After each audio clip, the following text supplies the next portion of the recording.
Ho! Ho! Ho! Well, Merry Christmas to you anyway, even though it's not close to Christmas. We're in the spirit 24 hours a day, 7 days a week, 12 months a year. We're busy. We're busy being Santa Claus. Santa Claus is an industry. It's no different than any other industry. I mean, you can say it started off as a family business, and we've kept it a family business.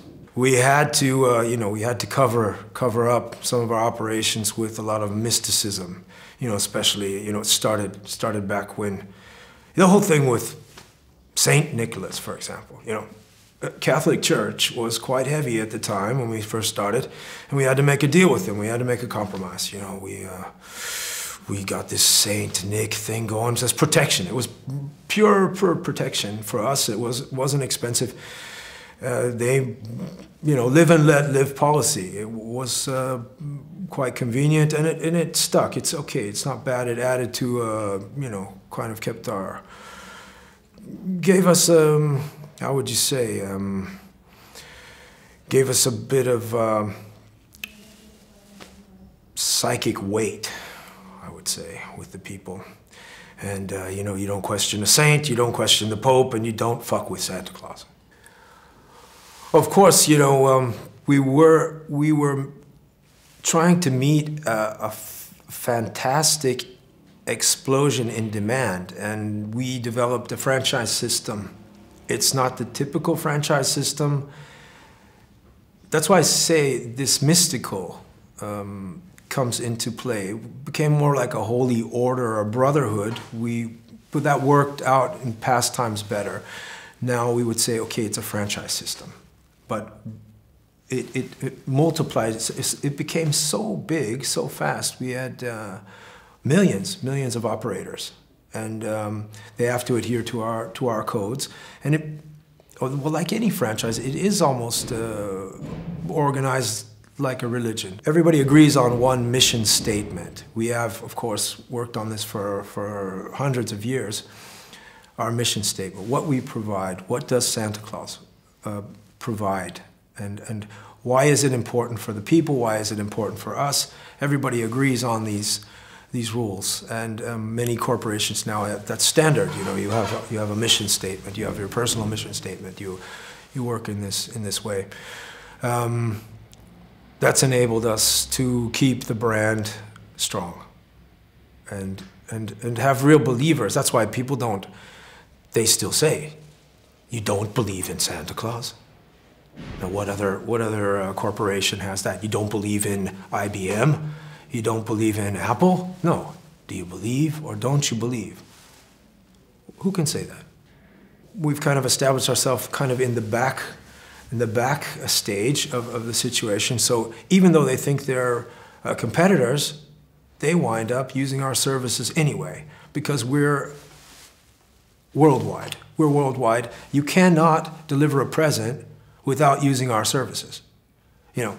I don't want anybody to notice that. It's when you go on Amazon, when you buy a product anywhere on the internet, you're most likely using a network that is developed by Claus Industries. We're making money, small amounts everywhere.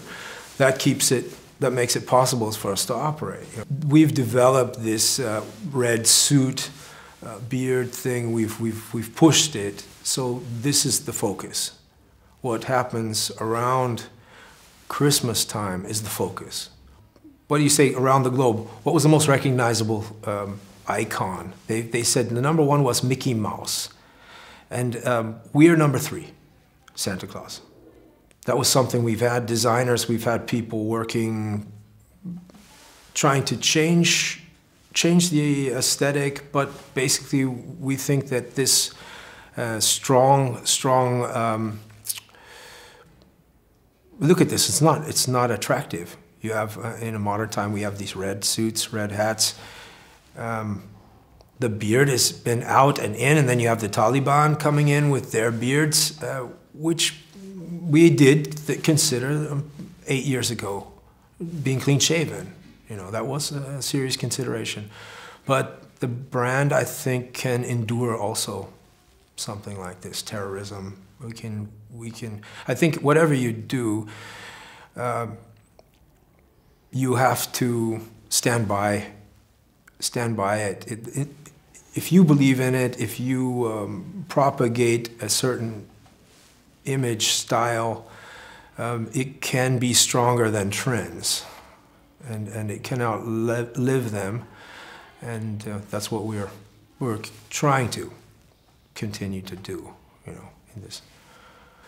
Yeah, along the way, there's been many cooperations, some that we found good and some that were not so good for us. You have to started, like I said, with the Catholic Church. Back then we had to make some compromises, and they brought us a certain freedom. We've made some cooperations with, well, for example, this Coca Cola truck idea. Yeah, okay, they're delivering the presents. So when we got involved with Coca Cola, what we realized, well, let's just say everybody in the company wasn't happy with this situation. Coca Cola, I mean, you have to imagine at that time Coca Cola was innocent. We also thought, great, you know, we're growing up, we're learning more. Everything that they say is great and wonderful for us, and our new prosperity isn't always turn out to be healthy or good for you. I mean, what is this Coca-Cola? When you think about it, it's and we don't have any more contracts with them, so I can say it. It's poison. It's 90% sugar, and the rest, it's trash. You don't want to put this into your body. And like I say, we had some heavy critique within the company, and but nevertheless, this cooperation with Coca-Cola and this logistics, we were able to operate on a different level. It brought us up. We learned through this to be more careful with the cooperations, but then who can say? We wouldn't be where we are without it. So I can't simplify things and say it was a bad thing. Oh yeah, this about the app. We were developing an app. Steve and I, when I was staying in Northern California, I met Steve Jobs, and we stumbled on the idea. What about a Santa app? After a couple cocktails, yeah, a Santa app, which, I mean, a great idea, but we realized that it was much too complicated for an app, what we were working with. But a great idea anyway, to have a Santa app that other people could play with the idea of thinking they might understand the complexity of the Santa job, you know. How could that be possible? A lot of kids are saying, well, Mom, how does he get to every chimney? We don't even have a chimney. We have central heating. You know, everybody has, the youngest kids start asking questions like this. So you know, an app is fun. It gets them to kind of have the feeling that they can comprehend something, gives them a structure to understand. And funny, you know, apps are apps. You know, it's free. It's free, the app. So, promotes Christmas. If it promotes Christmas, it's good, you know. So, you know, whatever. Well, I'm sure over the course of my life, there's quite a few things I wish I hadn't done. But you know, there's that, I don't know if you know that old Butthole Surfer song. Where a son was asking his father, Father, what's the meaning? God. 1 minute. Okay, where was I? Okay, so. Something you regret? Oh, yeah. Okay, when we're talking about, yeah, that reminded me of this Butthole Surfer song. It starts out, a son's asking his father, Father, what's the meaning of regret? Well, son, one thing I've learned about regret is it's better to regret something that you have done than to regret something that you haven't done. And when you see your mother this weekend, tell her I said, Satan, Satan, Satan. Wah, wah, wah, wah, wah, wah, wah. You know, I don't know if you're familiar with the Butthole Surfers, but I mean, still, it may sound old-fashioned.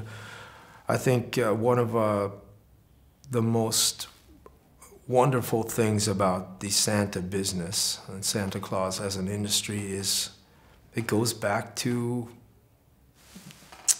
making children happy. You know, see a smile on a child's face is something I'll never get hardened to that. You know, that can, in whatever country, in whatever time period you may be in, the children, they're really open, they're really innocent, and I believe all people are born wanting, they're good, basically good, you know, and that it's so close to the surface with children, and I think it's worth spending some time to make the children happy. We're soon enough adults where we have to get involved. But yeah, major corporation, you have billions and billions of dollars in movement all around the world, but doesn't it come down to that, you know, basically?